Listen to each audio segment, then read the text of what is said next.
Well, today, the president went to Missouri to insult a senator. Actually, his mission was to try to convince the senator to vote for his tax bill. But when you send Donald Trump to do a president's job, do not be surprised if he has no idea what to do or what to say. This afternoon, the Senate voted 52 to 48 along party lines to proceed with consideration of the Republican tax bill. That's a procedural vote that moves it forward. The motion needed just a simple majority to pass. The Senate will now begin a period of debate lasting up to 20 hours. Then the Senate will begin a series of votes on amendments before the legislation then moves to a vote on Senate passage. After that, the Senate bill will have to be reconciled with the bill from the House of Representatives in a conference committee, so we could have several weeks ahead of us in this process. The president went to St. Charles, Missouri today to try to put pressure on Missouri's Democratic Senator Claire McCaskill to vote for the bill. Senator Claire McCaskill, have you ever heard of her? Is doing you a tremendous disservice. She wants your taxes to go up. She's weak on crime. She's weak on borders. She's weak on illegal immigration. And she's weak on the military. Other than that, I think she's doing a fantastic job. So Donald Trump tries to get Claire McCaskill's vote by lying about her, by lying that she wants taxes to go up. She does not. And then he lies that she's weak on crime. Claire McCaskill is a former prosecutor who specialized in, among other things, sex crimes.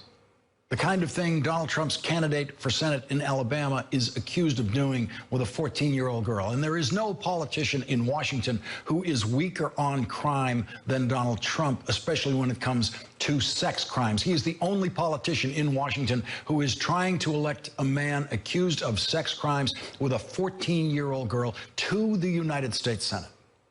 That's weak on crime.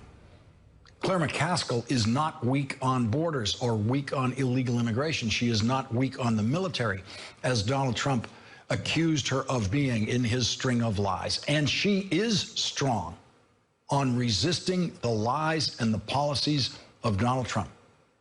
That string of lies was supposed to persuade Claire McCaskill to vote for the worst tax legislation in history.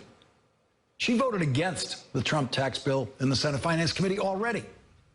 And that was not a politically easy thing to do in a state where Donald Trump won 57 to 38. The most ignorant president in history is the most ignorant person in Washington about his own tax bill and how a bill becomes a law. The big day will be either tomorrow or the next day. I would say do it now. We're ready. I said to the Republicans, and I would tell you, these are good people. They really want to, and I know they get hit hard, the senators, the congressmen, but they're all working hard. It's not so easy. It's complicated stuff. It's not so easy. But we had an incredible session yesterday, and I think we're there. That's why I said, can we do the vote today? What do I know? I'm a business guy. Can we do the vote now? What do I know? I'm a business guy. Very well put. What does he know? He doesn't know much. And so he is the first president in history who actually promised not to veto his own bill.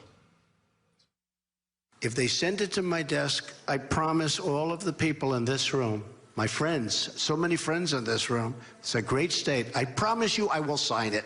I promise. I will not veto that bill. There will be no veto. You can rewind that at home and show the kids presidential history being made right there. The very first president who actually thinks he has to promise not to veto his own bill. Donald Trump is the first president in the lifetimes of most Americans who is trying to pass tax legislation without first having publicly revealed his own tax returns so that voters can judge just how much the president is acting in his own interest. The president addressed that question today, and he began with one of those repeated